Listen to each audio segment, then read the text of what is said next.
With inflation skyrocketing, the ability to increase your income has become more important than ever. In today's episode, Janine and I discussed the simple secret we used in our careers and businesses to set ourselves apart and make more money. Whether you want to make more money in your career or your business, you won't want to miss this episode.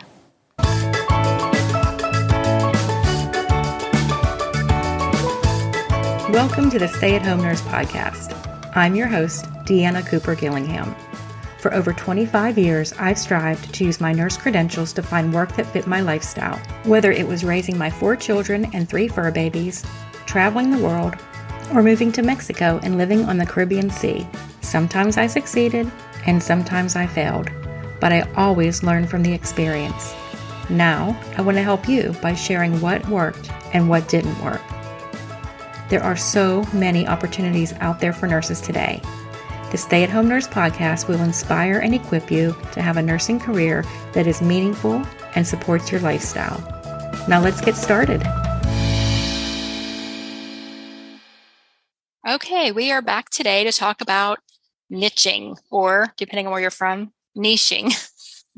So, just like when you are a doctor in medicine, when you niche down or you specialize, you tend to make more money. So think about like the cardiovascular surgeons and the neurosurgeons and like people who are really specialized usually make more money than the general people. And that's what we're talking about today with niching down. So Janine, what do you think about niching and niches and all of that? Do you think it's important? I obviously do. So what are your thoughts?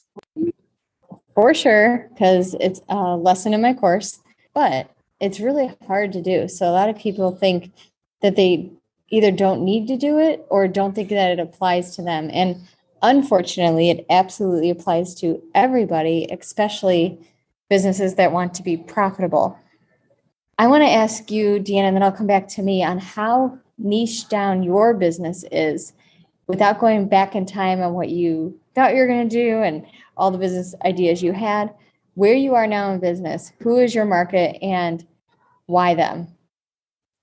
That is such a good question. So when I first started this business, I never thought I could make a profitable business because my niche was so small. I was specializing so much. So I was helping case managers.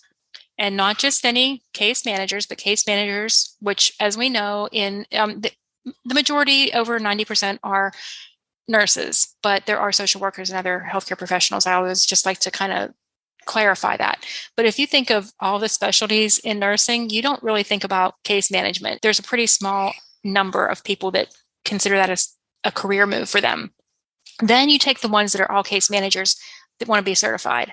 And then you take all the case managers that want to be certified with the CCM exam, one particular exam. And that's my niche, that very, very small number, which right now there's under 50,000 CCM certified case managers in the United States today. So now I'm going to throw that question back at you.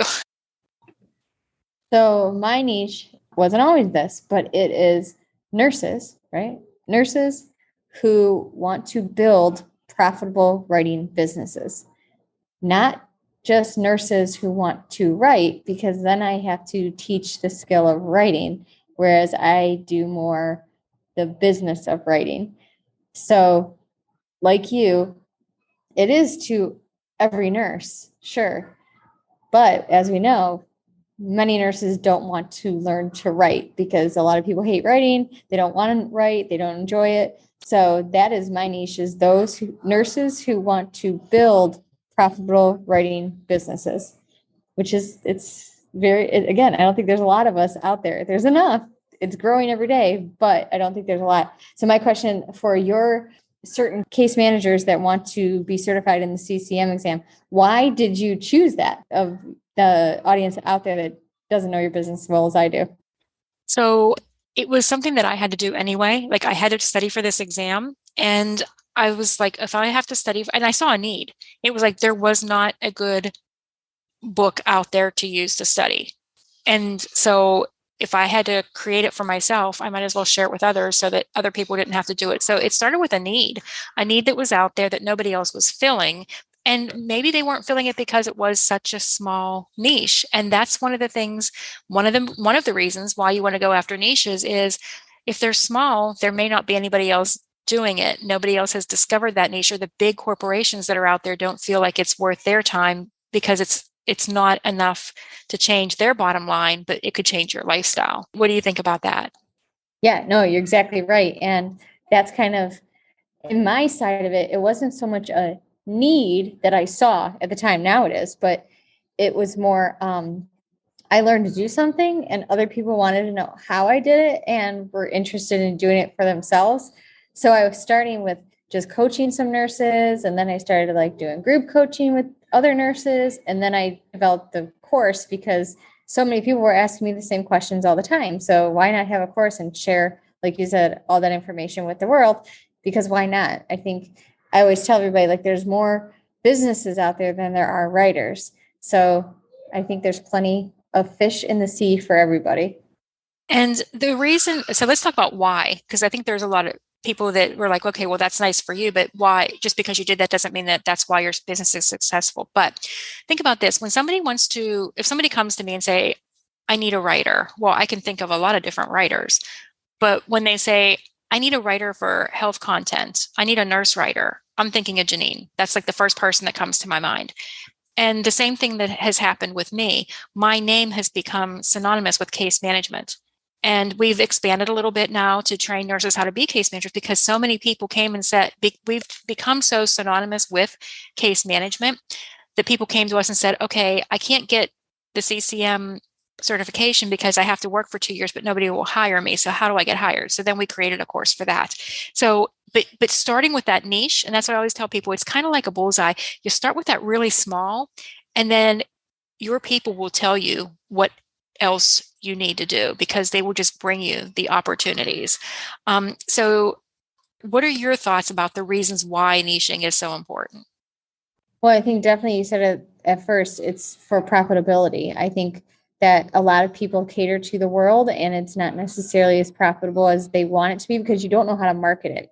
When you think about marketing, you have to think of your number one persona client. So you think about the nurse who's tired at the bedside. And actually, I do myself. So how I was feeling when I was at the bedside for 12 hours a day, night shift, working 3 in a row. And I started to just not like my job anymore.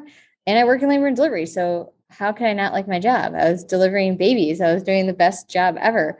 So when I knew that wasn't for me, I knew I needed to do something else. And I think that's how a lot of nurses get started is Google. They just Google, what can a nurse do from home? And there's a lot of things nurses can use their skills for at home. But if you want to really be profitable, really zone in on those businesses where you can really make a difference in specific people or services. Because you can be a writer, you can be a virtual assistant, you can do whatever you want, essentially. But if you really hone in, say you want to be a virtual assistant and you hone in on project management on a certain piece of technology that's online, you could really make it profitable. That is such a good point because being on the other end, I was just thinking of it from what we've done, but it's also who we hire. So we've both hired virtual assistants. And when I hire a virtual assistant, I don't want to just hire any virtual assistant. I want to hire a virtual assistant who's familiar with the software that I use, who is familiar or knows how to do what I want them to do. So if somebody comes to me and says, hey, I'm a virtual assistant, versus if somebody comes to me and says, hey, I can use this, this, this, and this, and I'm a virtual assistant, which person am I going to go for? I want the one who is an expert in the things that I want her to be able to do, not a generalist. And I related back to medicine, right? We don't want to go to the general provider for a cardiology concern. So you're going to go to the cardiologist. So same thing, like, and people do go to the generalist for the cardiology concern for sure.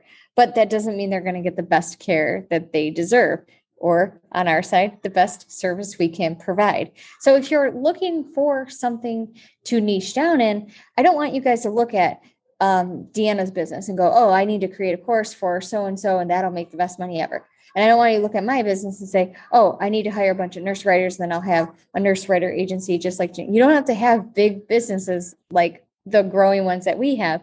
You can really look at the service that you provide now and think about, how can I make it really honed in on certain people? And the biggest thing I feel, Deanna, and you can tell me what you think, the hardest thing on niching down is thinking there's not going to be a person interested in what you're doing, or there's not going to be enough of an audience.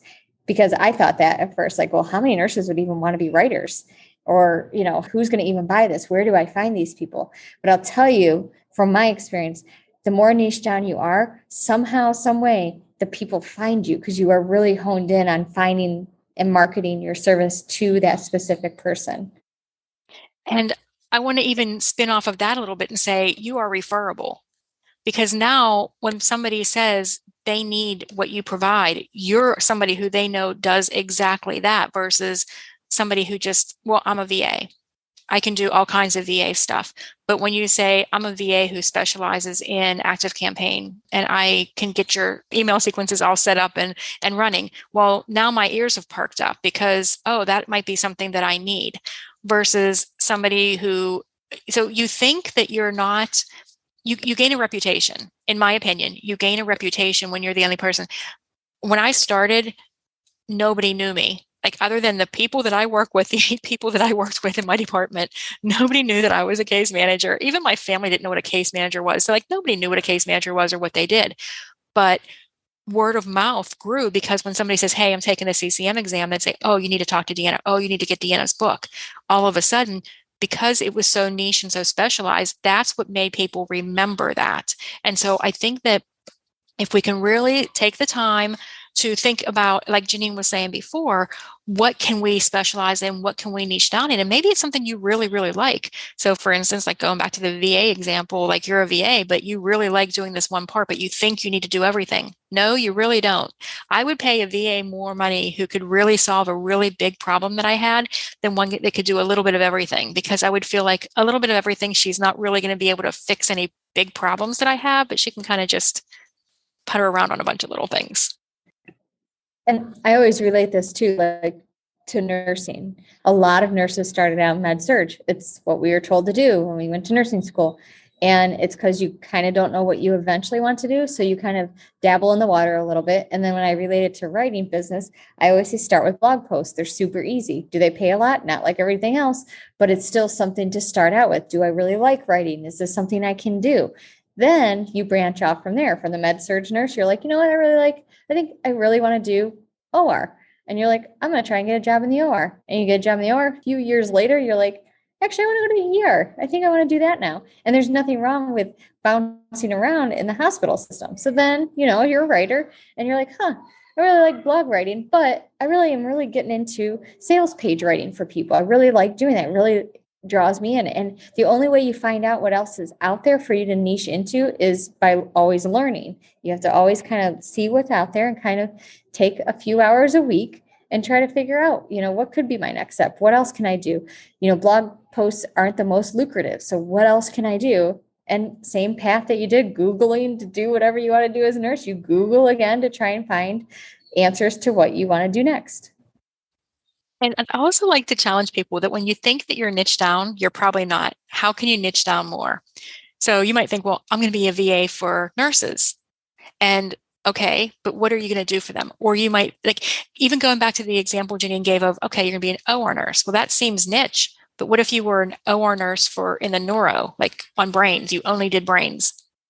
And that makes you even more specialized. If you're only a CV cardiovascular nurse in the OR, that's even more specialized. So when you think that you're there, there's a very good chance that you can even go deeper and deeper and deeper and see how deep you can get with that niche, because the riches really are in the niches. That's it. Okay, do we have some action steps for today?